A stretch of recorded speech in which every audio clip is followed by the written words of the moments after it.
Boa noite, a paz, vocês estão bem? Tá lindo, hein? Meu Deus. São seus olhos. Obrigado. Ele está nesse lugar, amém?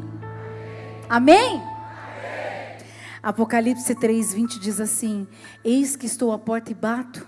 Se alguém ouvir a minha voz e abrir a porta, entrarei e cearei com ele, e ele comigo. Esses dias eu pedi para a Valentina inserir uma das meninas que já está vindo à igreja há algum tempo, mas não estava enturmada. Eu falei: filha, enturma ela. E ela falou: pode deixar comigo, mamãe. E depois eu fui perguntar para ela como que ela fez. Filha, você falou? Você chamou a amiguinha? Ela falou assim: eu chamei. Eu falei: o que você falou? Ela falou assim: quer ser minha amiga? Ela falou: eu quero. E aí a gente virou amiga. E aí eu enturmei ela com todo mundo.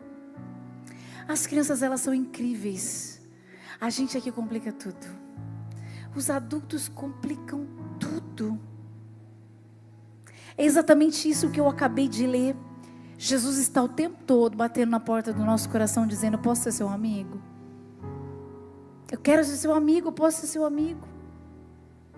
As crianças, elas aceitam logo de cara. As crianças não têm medo de serem rejeitadas. As crianças se lançam. Mas nós adultos, nós colocamos condições para abrir a porta do nosso coração para o Senhor, que quer ser o nosso amigo. Muitas pessoas vivem as suas vidas vazias e não sabem que o motivo de tanta insatisfação é a ausência da presença de Jesus. Por isso que eu e você, como igreja, temos a missão de dizer, de mostrar para elas que tem alguém querendo ser amigo delas. Que existe um Jesus que está todo dia batendo na porta do coração dela, esperando para que ela abra e ele entre. Então, cumpra o propósito que ele tem para ela. Ontem, aniversário da cidade, eu queria que agora você aplaudisse a igreja que foi para a rua ontem. Aplauda ao Senhor pela vida dessas pessoas. A igreja saiu orar na cidade. Depois nós vamos mostrar um vídeo. Pessoas tomando posse, colocando os pés, declarando que os territórios dessa cidade são do Senhor Jesus. E nós recebemos durante o dia todo os vídeos, fotos de cada local, e a gente chorou, a gente se emocionou. E o que a igreja estava fazendo? A igreja estava apresentando Jesus para esses lugares. Quantos lugares foram surpreendidos? As pessoas olhavam e diziam: o que vocês estão fazendo aqui? Nós estamos orando pelo seu bairro, nós viemos abençoar o seu bairro. As pessoas dizendo que se sentem sozinhas, que se sentem solitárias. E aí, apresentando Jesus para elas: Jesus quer ser seu amigo, você não está sozinha, Ele está batendo na porta do seu coração. Muitas pessoas não sabem, e é o nosso papel como igreja alertá-las, avisá-las, mostrar para elas que existe uma nova vida, que existe uma plenitude que ela não provou ainda. Mas outras pessoas, elas têm essa consciência de Jesus, mas elas ignoram as batidas de Jesus. Por quê? Por dois motivos. Primeiro, porque sentem medo. Medo do que as pessoas vão dizer. Nossa, agora eu virei... Nossa, eu não vou virar crente, porque aí vão me chamar de crente. Eu vou ter que explicar. Eu sempre peguei no pé de crente, eu sempre falei mal da igreja. As pessoas vão me rejeitar, as pessoas vão me ignorar. Deixa eu falar uma coisa para você. As pessoas não te darão acesso ao céu. Só tem um que vai te dar acesso ao céu e à eternidade. E Ele é o caminho, a verdade e a vida. Ninguém vai até Deus senão por Ele. E aí você está preocupado com o que as pessoas vão dizer. Todo mundo que abre a porta do coração para Jesus enfrenta a oposição. Enfrenta, mas o Espírito Santo ajuda. De todas as formas. Eu fui chamada de crentinha santa. Mas a minha vida começou a contagiar outras vidas. Porque houve uma transformação. Então muitas pessoas ignoram, porque falam: o que eu vou dizer para as pessoas? Mas e se as pessoas não aceitarem a minha fé? Elas não precisam aceitar. Você precisa entender que você não tem outra escolha se você quiser viver uma vida feliz. E uma vida feliz não é uma vida sem problema. É uma vida no centro da vontade de Jesus. É com Ele habitando dentro de você, te ajudando em toda e qualquer situação. Então a primeira coisa elas ignoram porque elas têm medo. A segunda coisa, porque vai ter que renunciar a alguma coisa e vai mesmo. Você vai ter que renunciar uma vida de pecado. Você vai ter que renunciar ao pecado escondido, o pecado escancarado. Você vai ter que renunciar a pessoas que não fazem parte do pacote de Deus para você. Você realmente vai ter que renunciar. E volto a dizer, o Espírito Santo te ajuda. Mas você também vai ganhar coisas que você não pediu. Você vai viver sonhos que você não sonhou, mas que Deus sonhou para você. Da mesma maneira, tudo que você renuncia é muito pequeno diante do que Deus nos dá. É muito pequeno diante do que Deus pode fazer através das nossas vidas e nas nossas vidas.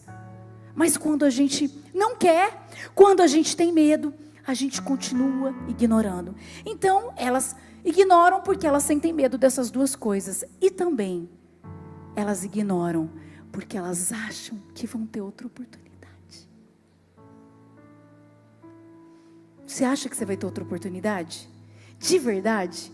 Você tem certeza mesmo que você vai ter outra oportunidade? Pastora, por que você está falando isso? Porque ontem nós conversamos com uma pessoa que dias atrás, coisa bem recente, foi incomodada pelo Espírito Santo para falar sobre isso para duas pessoas. Uma pessoa era um jovem que depois contou que estava tramando entrar numa furada, em coisa errada, em coisa criminosa. E de repente o Espírito Santo disse para essa outra pessoa: avisa para ele não fazer isso. Avisa porque ele não vai ter outra oportunidade. Eu não vou dar outra oportunidade. E esse jovem caiu em prantos, agradecendo ao Senhor. Dias depois, na madrugada, essa mesma pessoa foi acordada pelo Espírito Santo, lembrando de uma pessoa que não via há muitos anos. E o Espírito Santo diz para voltar para mim, porque eu não vou dar outra oportunidade. É muito sério. Eu ouço isso direto, pastora, um dia eu vou me firmar na igreja. Não estou preparado ainda. Eu quero viver, eu quero aproveitar. Eu ainda não estou preparado. Quando eu decidir, eu não saio mais da igreja. Sério? Você vai ter essa chance? Eu oro para que você tenha. Mas e se você não tiver, para onde você vai? Não basta estar na igreja. Se você não aceitar Jesus como seu Salvador, quem vai te levar para o céu? Eu quero muito que você tenha a oportunidade, mas eu quero que você entregue a sua vida agora, hoje. É agora essa mensagem. É para o hoje. É para abrir a porta do coração e deixar Jesus entrar. Para você então experimentar o que eu estou dizendo para você. Mas as pessoas acham que elas vão poder escolher depois. Elas vão colocar muitas coisas na frente. Para depois então ficar na igreja. Como se isso fosse a última opção. E isso tem que ser a primeira opção. Porque estamos no mês restabelecendo prioridades. E Jesus tem que ser o primeiro. Jesus tem que ser o primeiro. Ele vem antes de pai, de mãe, de marido, de filho. De tudo. Ele tem que ser o primeiro. A Bíblia diz: buscar em primeiro lugar o reino de Deus e a sua justiça. E todas as coisas são acrescentadas por Ele. Ele precisa vir primeiro. Ele precisa ser o foco. Ele precisa ser o centro. Quando você acha que você vai ter outra oportunidade, pode ser que você não tenha. Isaías 55, 6 e 9 diz assim: busquem o Senhor enquanto é possível achá-lo, igreja. Clamem por Ele enquanto está perto. Que o ímpio abandone o seu caminho e o homem mau os seus pensamentos. Volte-se ele para o Senhor. Olha o que ele está dizendo: que terá misericórdia dele. Volte-se para o nosso Deus, pois Ele dá de bom grado o seu perdão. Pois os meus pensamentos não são os pensamentos de vocês, nem os seus caminhos são os meus caminhos, declara o Senhor. Assim como os céus são mais altos do que a terra, também os meus caminhos são mais altos do que os seus caminhos, e os meus pensamentos mais altos do que os seus pensamentos. Busque enquanto se pode achar. Vai chegar um tempo que não vai ser mais possível isso. Clame, porque Ele está perto. Acabamos de cantar, Ele está nesse lugar, Ele está perto. É possível se relacionar com Jesus. É possível ter amizade com Jesus. É possível conversar com Jesus, se abrir para Jesus. Ah, mas Ele sabe o que eu estou vivendo. Ele sabe, é ok, mas você tem amigos que sabem o que você está vivendo. E muitas vezes você está mandando mensagem falando a mesma coisa. É ou não é? Eu sei o que eu estou falando. Seus amigos sabem o que você está vivendo e você está lá falando do problema sempre. Porque você tem uma necessidade.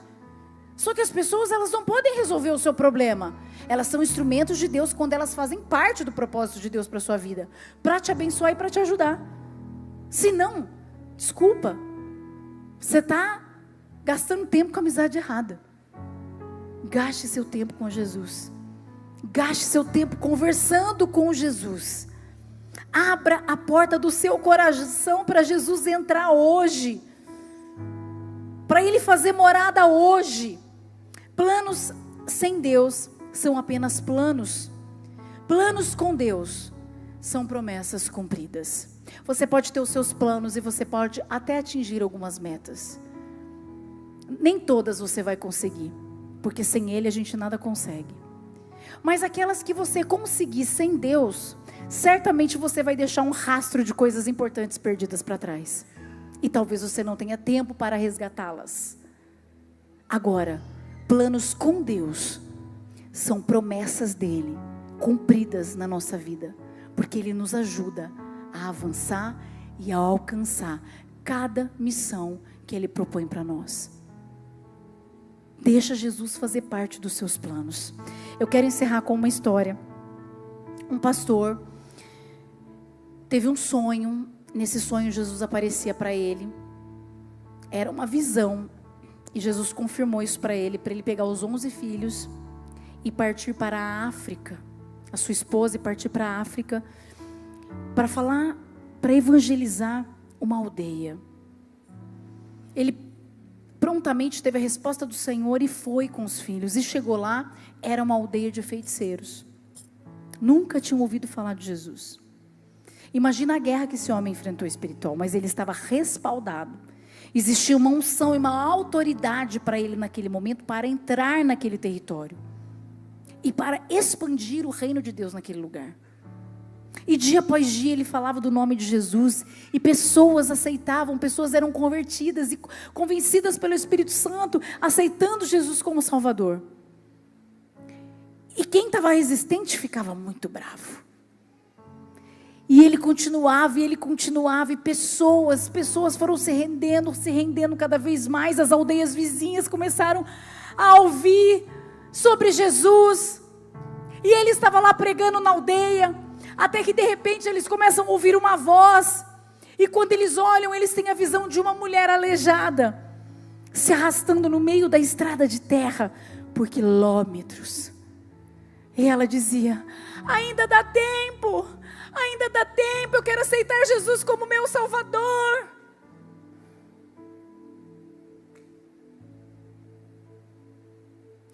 Como o pastor pregou quinta-feira, e me gera um temor isso. Como será o julgamento? Quando colocamos empecilhos para abrir o nosso coração para Jesus. Quando colocamos cargos, pessoas e tanto pecados. Quando achamos não estou pronto para viver sem isso. Você não está pronto para viver sem Jesus. Porque não tem vida sem Jesus. Como será o julgamento de uma mulher que se arrasta, mas que quer desesperadamente, dizendo assim: ainda dá tempo, eu consigo ainda entrar nisso, eu consigo fazer parte do reino. E nós muitas vezes colocando muitas coisas, muitos obstáculos, achando que estamos fazendo um favor para Jesus. Eu vou fazer um favor de aceitá-lo. Ele morreu na cruz. Celebramos a ceia E se você está vivo hoje, porque Ele morreu na cruz por você. O que pode ser mais importante do que Ele? O que pode ser mais? O que pode ocupar o lugar que é só dele? Busque o Senhor de todo o seu coração enquanto dá tempo. Isso não tem a ver só com você, porque quando você entende, você é canal para levar Ele para outras pessoas que estão sofrendo, que estão sedentas e que não conhecem Jesus. Não tem a ver só com você, tem a ver com muitas pessoas. Mas a gente precisa parar de ser egoísta, de achar que a nossa vida pertence a nós e que nós temos realmente você tem a decisão. Mas essa decisão pode abençoar a sua casa e tantas outras famílias. Jesus quer ser seu amigo, para que você apresente esse amigo a outras pessoas. Feche seus olhos. Senhor, obrigada por essa palavra. Perdoa-nos, Deus. Perdoa quando muitas vezes colocamos tantas coisas na sua frente, quando colocamos condições para que se o Senhor fizer, para que se um dia o Senhor fizer, quem somos nós diante do Senhor?